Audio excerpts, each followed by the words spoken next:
हरे कृष्णा। वसुदेवसुतं देवं कंसचाणूरमर्दनं देवकी परमानन्दं कृष्णं वन्दे जगद्गुरुं। कृष्णं वन्दे जगद्गुरुं। कृष्णा डिवोशन के सभी भक्तों का स्वागत। हम सभी श्रवण कर रहे हैं श्री कृष्ण चरित अमृतम, अद्भुत ग्रंथ, श्री कृष्ण जी की लीलाओं कथाओं से भरपूर ग्रंथ। अब हम श्रवण करेंगे भाग 137, इंद्र को हुआ अपराध बोध। गोवर्धन प्रसंग के अंडर ही ये प्रसंग आ रहा है, तो आइए श्रवण करते हैं।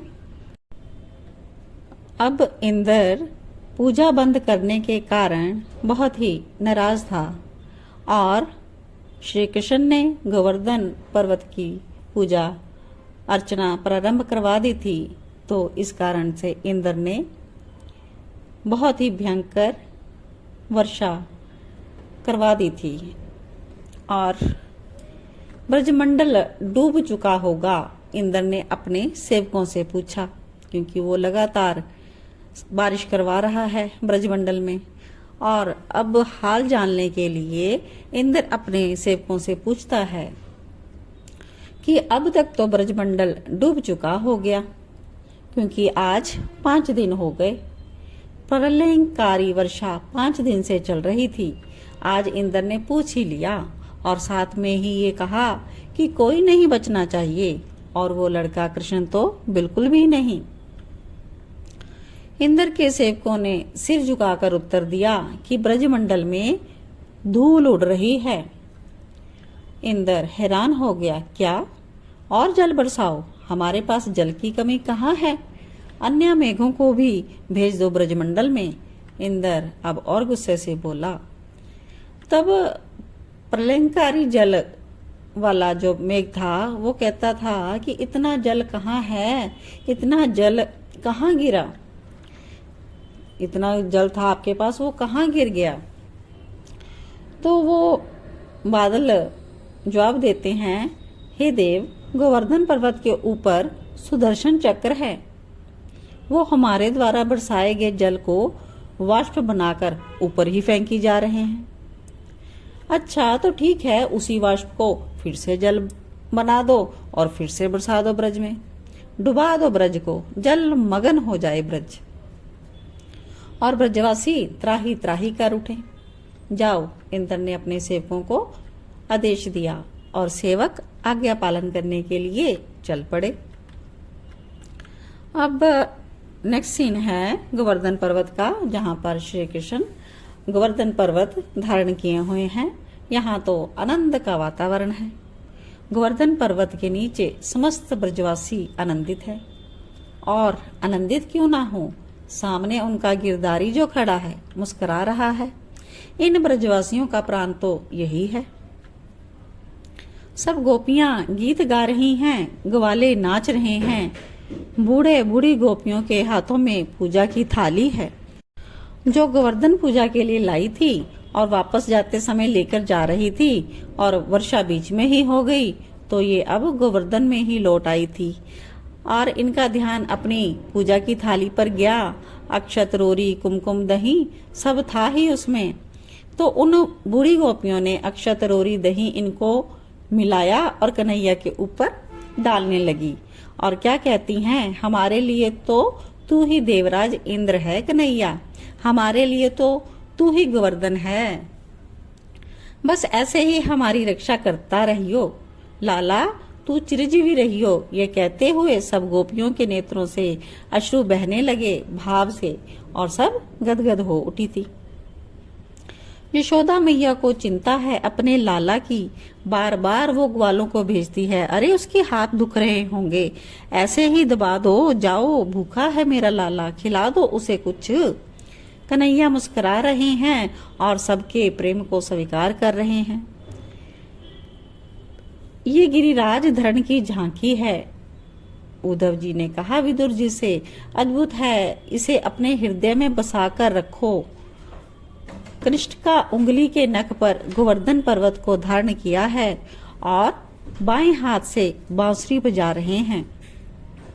उद्धव कहते हैं कि तात, माधुर्य में ही ऐश्वर्य का ऐसा अद्भुत रूप आपको और प्रसंगों में दिखाई नहीं देगा, क्योंकि कन्हैया चाहते तो चतुर्भुज रूप धारण करके भी गोवर्धन उठा सकते थे, पर नहीं उठाया। अगर 4 भुजा धारण कर लेते तो माधुर्य प्रकट नहीं होता, ब्रजवासी भगवान मानने लग जाते, और जहाँ भगवत्ता आ गई वहाँ प्रेम की मधुरमा नहीं रह जाती। तो इस झांकी का आनंद ले रहे हैं उद्धव जी। कुछ देर अपने नेत्रों को बंद कर लेते हैं। अब इसके आगे नेक्स्ट सीन है, यहाँ पर अब फिर से इंद्र का सीन है। अब इंद्र ने अपने सेवकों से यहाँ फिर पूछा कि अब तो 7 दिन पूरे हो गए हैं, डूब चुका होगा अब तो ब्रिज। लेकिन इंद्र के सेवक सिर झुकाकर खड़े हैं। तो इंद्र को क्रोध आ गया, तो कहता है, क्या हुआ, तुम लोग बोलते क्यों नहीं हो? तो फिर वो ब्रज में कह रहे हैं कि आज भी धूल उड़ रही है। वो थोड़ी आवाज दबाकर बोलते हैं क्योंकि इंद्र बहुत क्रोधित है। अच्छा, क्या 7 दिन हो गए प्रलयंकारी वर्षा के बाद भी धूल उड़ रही है ब्रजमंडल में? और अब क्रोध नहीं, अब इंद्र को भय लगने लगा। उसने फिर आदेश दिया कि और जल बरसाओ। तो सेवकों ने कहा कि हमारे पास जल नहीं है, जितना था सब बरसा दिया। अब उन्होंने बिल्कुल हाथ जोड़ दिए। तो अब कहते हैं कि क्यों, वाष्प बनकर ऊपर ही तो आ रहा होगा जल, उसे वापस जल बनाकर ब्रज में गिराओ।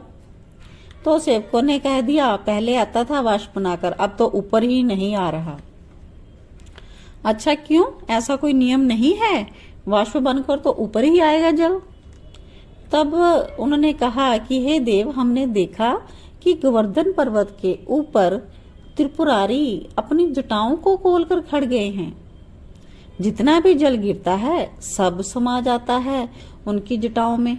सेवकों ने यह बात अब कही।